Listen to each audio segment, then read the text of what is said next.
안녕하세요. 한 주간 평안하셨습니까? 예, 성도님들 항상 소망 가운데 승리하시는 삶이 되길 기도합니다. 예, 오늘 말씀은 우리의 소망은이라는 주제로 함께 나누길 원합니다. 오늘 말씀을 통해서 성도님들이 그동안 세상 삶을 살면서 주님을 바라보지 못했다면 주님을 다시금 바라볼 수 있는 그런 시간이 되었으면 좋겠습니다. 눈이 점점 안 좋아지더라고요. 그래서 원고가 잘 안 보여서 좀 저기 할 수도 있는데 양해를 좀 해주시기 바랍니다. 먼저 어떤 예화를 하나 소개해 드릴까 합니다. 어떤 사람이 회사에 갓 입사를 했는데요. 그는 자기 직속 상한 계장에게 잘 보이기 위해 열심히 일하는 척하며 아부를 했습니다. 그런데 그는 자기 출세와 상관없이 보이는 사람에게는 인사도 하지 않고 거만하게 굴었다고 합니다. 그런데 하루는 편안한 옷을 입고 회사 이곳저곳을 어슬렁거리며 가끔 사무실 바닥에 떨어진 휴지를 줍는 노인을 보고는 함부로 대했습니다. 근데 나중에 알고 보니 그 노인이 바로 그 회사의 회장이었습니다. 신입사원은 최고 결정권자를 무시하고 아무 힘도 없는 계장에게만 매달린 어리석음을 범한 것이었습니다. 이런 일은 도처에서 일어납니다. 네. 저도 비슷하면서 반대적인 경험을 했는데요. 저도 한 회사에 면접을 보러 갔는데 1층에서 면접 보기로 한 분을 기다리고 있었습니다. 근데 한 노 신사가 걸어오더라고요. 처음 보는 사람이라 인사를 해야 되나 말아야 되나 그런 고민을 하다가 이런 칼럼을 본 기억도 나고 그다음에 사람을 보면 인사하는 것이 예의라는 생각이 들더라고요. 그래서 정중하게 인사를 했습니다. 근데 며칠 후에 면담을 하러 사장실에 들어갔는데 그때 인사했던 분이 사장이셨습니다. 이런 경험을 하게 되기도 했는데 그래서 성경에서도 이런 일은 나오죠. 대제사장들과 서기관들 그리고 백성들이 예수님을 로마의 힘을 빌려 십자가에 못 박았습니다. 그러나 실상 그분은 하나님의 아들이셨고 그리스도셨습니다. 그분은 장차 왕으로 다시 오실 것입니다. 우리가 누구한테 그럼 잘 보여야 할까요? 한 번쯤 생각해 보시면 좋겠습니다. 그래서 요한계시록 1장 7절에 보면 볼지어다 그가 구름을 타고 오시리라. 각 사람의 눈으로 그를 보겠고 그를 찌른 자들도 볼 것이요. 땅에 있는 모든 족속이 그로 말미암아 애곡하리니 그러하리라. 아멘. 주 하나님이 이르시되 나는 알파와 오메가라. 이제도 있고 전에도 있었고 장차 올 자요 전능한 자라 하시더라. 예. 각 사람이 눈이 그를 보겠고 그를 찌르는 자들도 본다고 그랬습니다. 유대인들도 반드시 주님의 재림을 보게 될 겁니다. 그들이 찔렀지만 주님을 십자가에 못 박았지만 그는 왕으로 오실 것입니다. 그래서 지금 시대는 노아의 때와 같습니다. 마태복음 24장에 보면은 노아의 때와 같이 인자의 임함도 그러하리라. 홍수전에 노아가 방주에 들어가던 날까지 사람들이 먹고 마시고 장가들고 시집가고 있으면서 홍수가 나서 그들을 다 멸하기까지 깨닫지 못하였으니 인자의 임함도 이와 같으리라. 이 말씀을 보면 먹고 마시고 장가들고 시집가는 것이 잘못된 것은 아닙니다. 근데 하나님 없이 그런 삶을 사는 것만 추구한다면 그게 문제가 될 수 있고요. 노아 가족이 방주에 들어갈 때까지도 그렇게 했다는 것에 문제가 될 수 있습니다. 그래서 베드로전서 3장에도 그들은 전에 노아의 날 방주를 준비할 동안 하나님이 오래 참고 기다리실 때에 복종하지 아니하던 자들이라. 방주에서 물로 말미암아 구원을 얻은 자가 몇 명뿐이니 겨우 8명이라. 우리 창세기 6장 한번 찾아보겠습니다.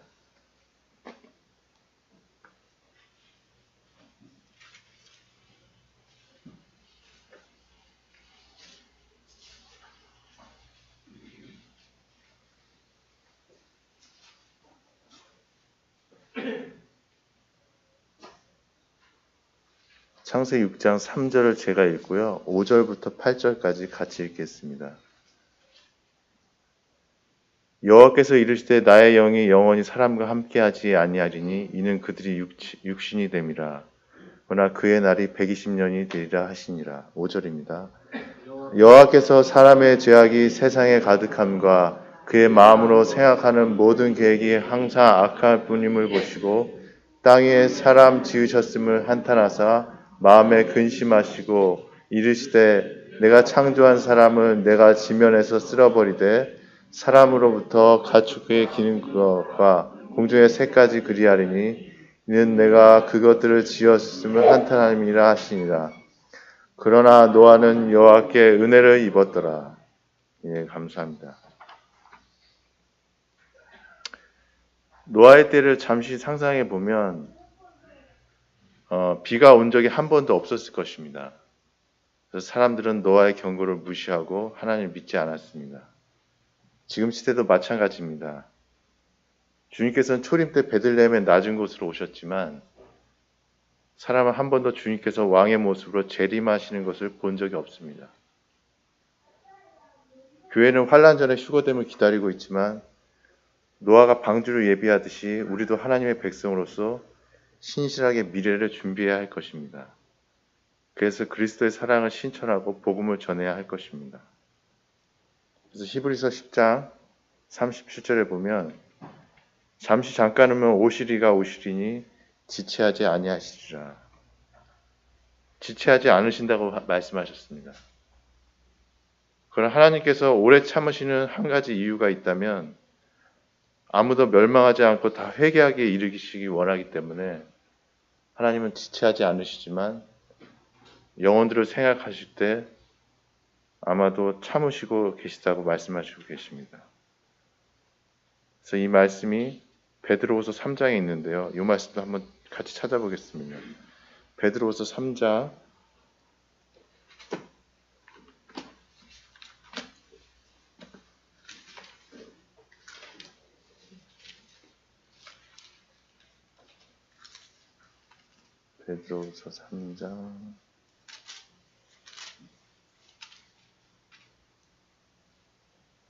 3절부터 10절입니다. 이거는 3절부터 10절까지 교독하겠습니다. 제가 먼저 읽겠습니다. 먼저 이것을 알지니 말세에 조롱하는 자들이 와서 자기의 정욕을 따라 행하며 조롱하여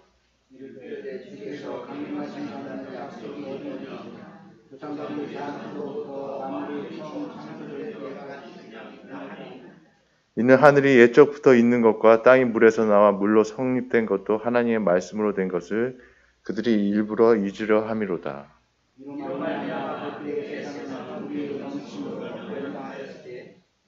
이제 하늘과 땅은 그 동일한 말씀으로 불살하기 위하여 보호하신 바 되어 경건하지 아니한 사람들의 심판과 멸망의 날까지 보존하여 두신 것이니라.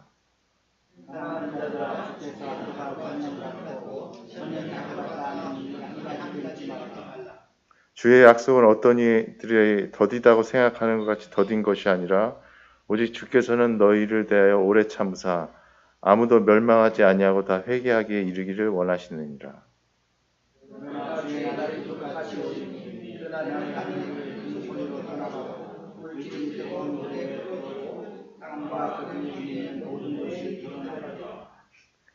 (11절) 제가 읽겠습니다. 이 모든 것이 이렇게 풀어지니 너희가 어떠한 사람이 되어야 마땅하냐. 거룩한 행실과 경건함으로 하나님의 날이 임하기를 바라고 간절히 참아라. 그날에 하늘이 불에 타서 풀어지고 물질이 뜨거운 불에 녹아지려니와 우리는 그 약속대로 의가 있는 곳인 새하늘과 새 땅을 바라보도다. 예. 3장 11절을 보면 어떠한 사람이 되어야 마땅하냐 이렇게 말씀하고 있습니다. 형제자매 여러분,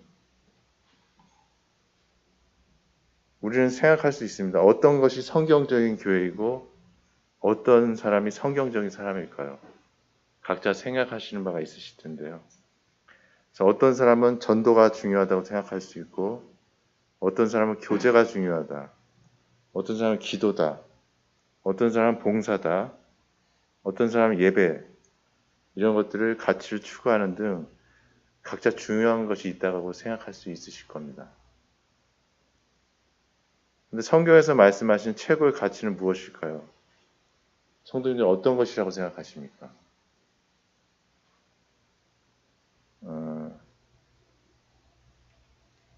성경에서는 이렇게 말씀하고 있습니다. 마가복음 12장 같이 찾아볼까요?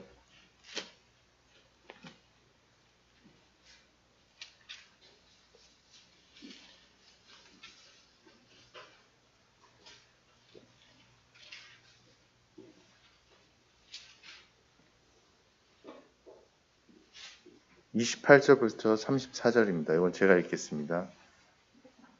서기관 중 한 사람이 그들이 변론하는 것을 듣고 예수께서 잘 대답하신 줄 알고 나와 묻되 모든 계명 중에 첫째가 무엇이니까? 예수께서 대답하여 첫째는 이것이니 이스라엘아 들으라. 주곧 우리 하나님은 유일한 주시라. 내 마음을 다하고 목숨을 다하고 뜻을 다하고 힘을 다하여 주 너의 하나님을 사랑하라 하신 것이요. 둘째는 이것이니 내 이웃을 내 자신과 같이 사랑하라 하신 것이라. 이보다 더 큰 계명이 없느니라. 서기관이 이르되 선생님이여 옳소이다. 하나님은 한 분이시오 그 외에 다른 이가 없다 하신 말씀이 참이니이다. 또 마음을 다하고 지혜를 다하고 힘을 다하여 하나님을 사랑하는 것과 또 이웃을 자기 자신과 같이 사랑하는 것이 전체로 드리는 모든 번제물과 기타 제물보다 나으니이다.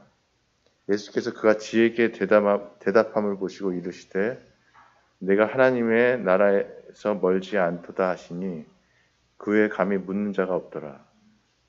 예. 여기 말씀에 보는 것과 같이 주님께서 이렇게 말씀하셨습니다. 하나님 사랑과 이웃 사랑, 이것이 가장 첫째 되고 큰 계명이라고. 그래서 이 사람도 지혜 있게 모든 전제로 드리는 모든 번제물보다 기타 제물보다 낫다고 이렇게 대답함으로써 하나님의 나라가 멀지 않다는 칭찬을 받게 됩니다. 저는 작년부터 계속되는 이 교회의 어려움을 통해서 깨달은 것이 하나 있습니다. 그게 무엇이냐면 우리가 주님을 위해서 여러 가지 일들을 할 수 있지만 그러한 것들도 필요합니다. 그러나 정말 중요한 것은 정말 하나님 사랑과 이웃 사랑이라는 것을 저는 깨닫게 되었습니다. 이러한 것이 뒷받침되지 않고 어떠한 것을 한다는 것은 그 우선순위에서 잘못된 것입니다. 성도 여러분, 정말 하나님의 나라는 먼 데 있는 게 아닙니다.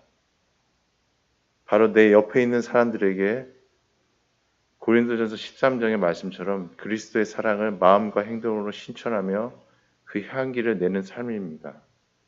그래서 교회에서, 가정에서, 직장에서 정말 하나님의 사랑을 향기를 내는 그런 삶이라고 생각이 듭니다. 그래서 히브리서 13장에도 보면 오직 선을 행함과 서로 나눠주기를 잊지 말라. 하나님은 이 같은 제사를 기뻐하시니라 이렇게 말씀하고 있습니다.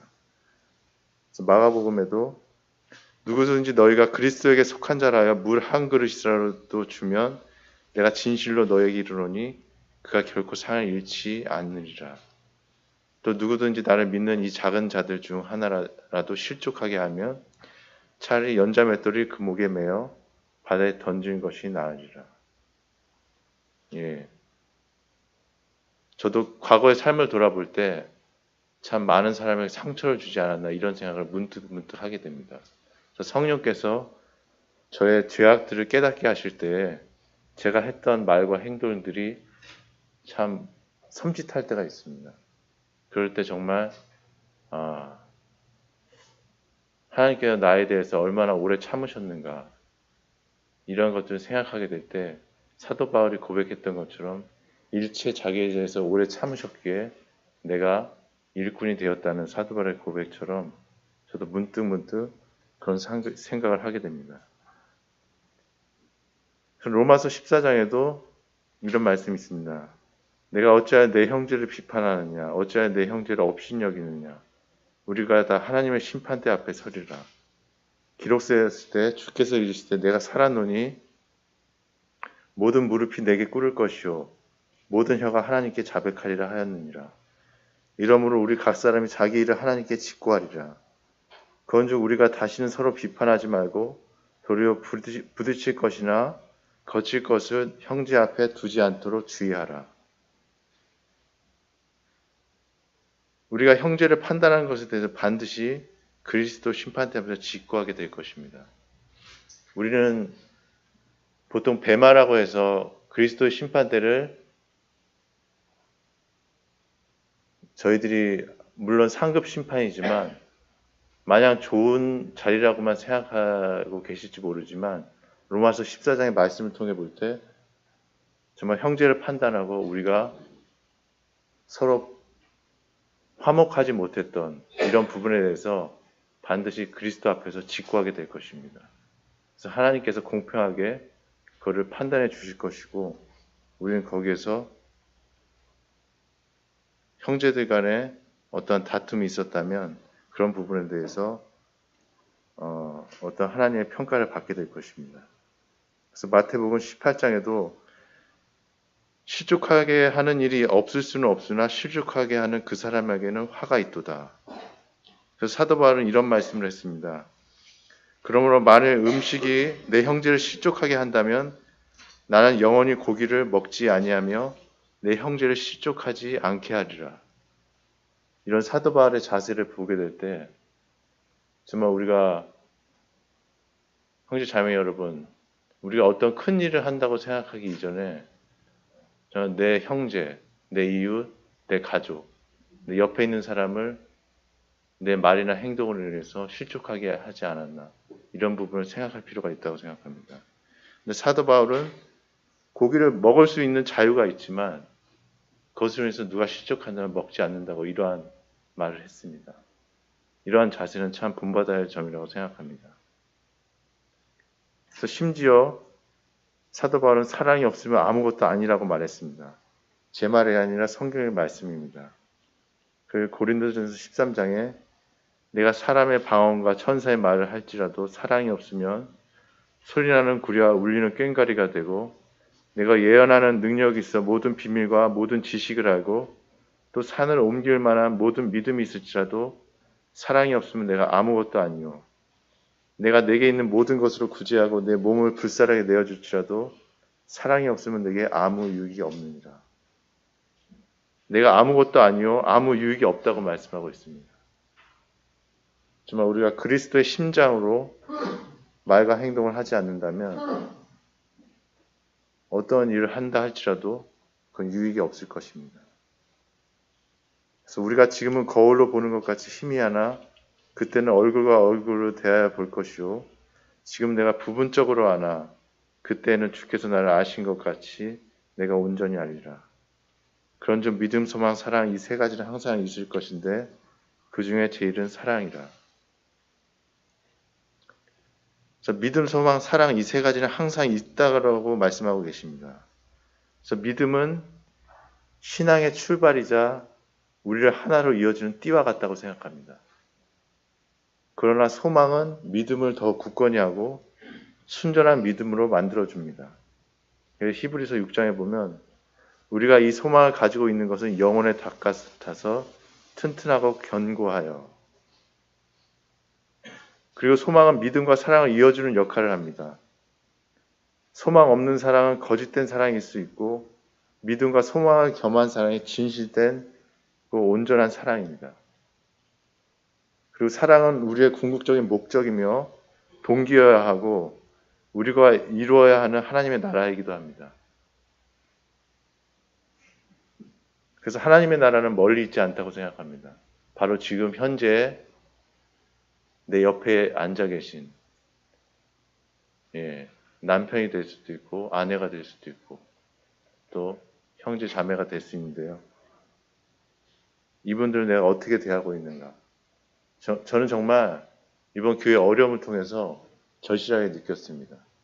그래서 그 사랑을 제 하나님의 깨달은 바를 통해서 이제 실천해 나가려고 합니다. 그거는 가정에서부터 시작돼야 되고요. 그래서 제일 가까운 내 아내에게, 그 다음에 자녀들에게, 그리고 교회 성도들에게, 그리고 직장에서 그러한 그리스도 향기를 바람으로써 그래서 저는 제가 이렇게 말씀을 형제 자매들에게 증거하고 있지만 결코 이러한 것들이 물론 이런 것도 필요하지만 이런 것들이 결코 중요하지 않다는 걸 하나님께서 깨닫게 해주셨어요. 그래서 말씀을 전하고 뭐 복음을 전할 수도 있고 내가 봉사를 할 수도 있지만 그것이 정말 한 영혼 한 영혼을 사랑하는 그런 마음에서 나오지 않는다면 결코 헛되다는 생각을 하게 됐습니다.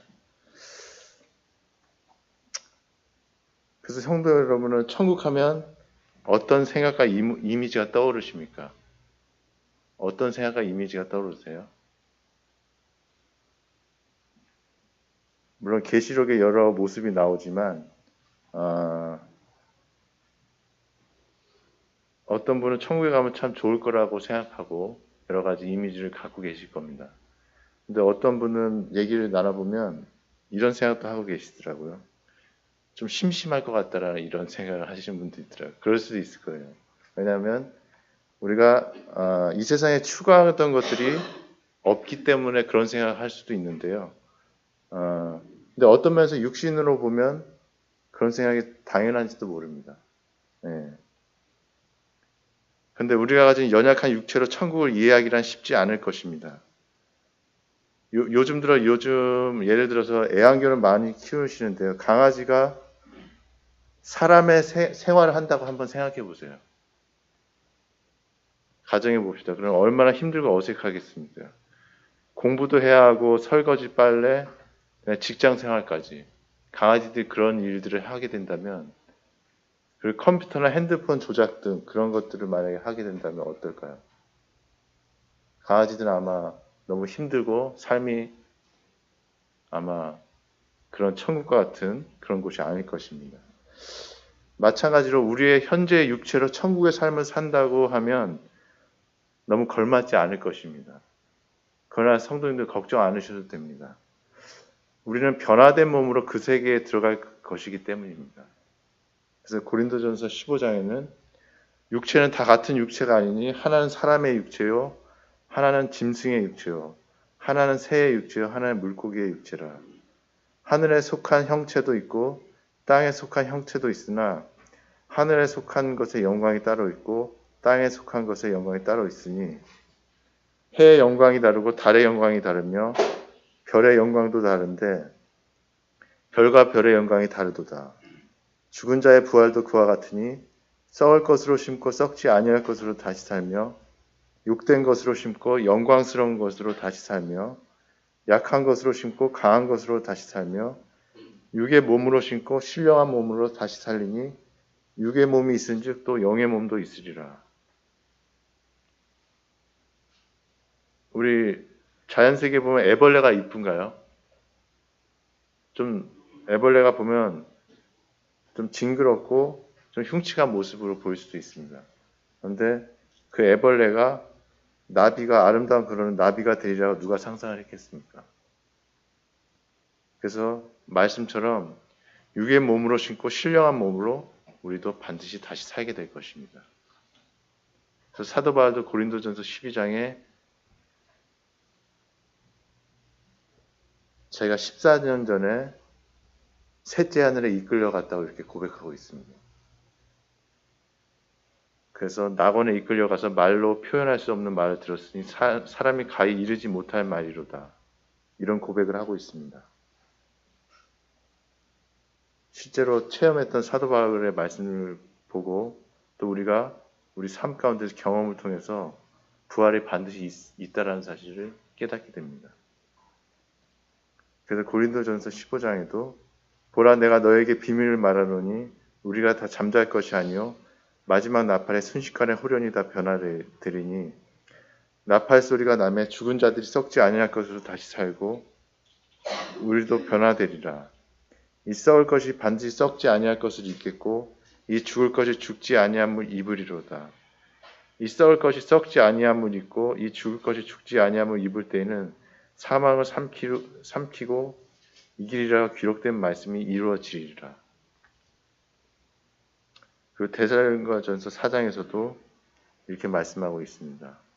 우리가 잘 아는 이제 휴거에 대한 말씀인데요. 주께서 호령과 천사장의 소리와 하나님의 나팔 소리로 친히 하늘로부터 강림하시리니 그리스도 안에서 죽은 자들이 먼저 일어나고 그 후에 우리 살아남은 자들도 그리스도와 함께 구름 속으로 끌어올려 공중에서 주를 영접하게 하시리니 그리하여 우리가 항상 주와 함께 있으리라. 그러므로 이러한 말로 서로 위로하라. 성도님들 삶 가운데 어떤 어려움이 있으십니까? 각자 다를 수 있는데요. 그 로마서 5장에는 이러한 위로를 주고 있습니다. 다만 이뿐 아니라 우리가 환난 중에도 즐거워하나니 이는 환난은 인내를, 인내는 연단을, 연단은 소망을 이루는 줄 알미로다. 우리가 소망으로 구원을 얻었음에 보이는 소망이 소망이 아니니 보는 것을 누가 바라리요. 만일 우리가 보지 못하는 것을 바라면 참으로 기다릴지니라. 네. 이 땅에 있는 것은 이미 우리가 보는 것입니다. 그래서 우리에게 소망이 될 수 없습니다. 그러나 우리가 보이지 않는 하나님의 나라와 그 세계는 정말 우리에게 참 소망을 주고 위안이 됩니다. 잠깐이면 오시리가 오시리니 지체하지 아니하시리라고 말씀하셨습니다. 예. 그래서 한 주간도 주님과 그 나라를 소망하시면서 승리하시는 삶이 되시기를 축원합니다. 예. 끝으로 기도 부탁이 있습니다. 밴드를 통해서 들으셨을 텐데요. 극동 방송을 위해서 기도해 주시기 바랍니다. 밴드에서 보신 분들이 있으셨을 텐데 차별금지법 관련 방송에 대한 소송이 있어서 1, 2차 패소했고 대법원 재판 중이라고 합니다. 그래서 만약 대법원에서도 패소하게 되면 방송에서 이러한 목소리를 내기 어렵게 되고 한국 교회에서 큰 위축이 될 것 같습니다. 그래서 이러한 것을 위해서 기도해 주시고요. 그 다음에 지난주와 이번 주 계속해서 우리 동현 형제가 교회를 못 나왔는데요. 인도 교회 고등학교 친구인 평촌에 사는 친구를 지금 인도하고 있습니다. 그래서 복음 상담을 인도 교회에서 지금 진행 중에 있는데요. 이름은 신민섭이라고 합니다. 이를 위해서도 지난주에는 복음을 잘 받아들였다고 합니다. 그래서 기도를 부탁드리고요. 끝으로 큰글 찬송가 508장으로 함께 하나님께 올려드리겠습니다.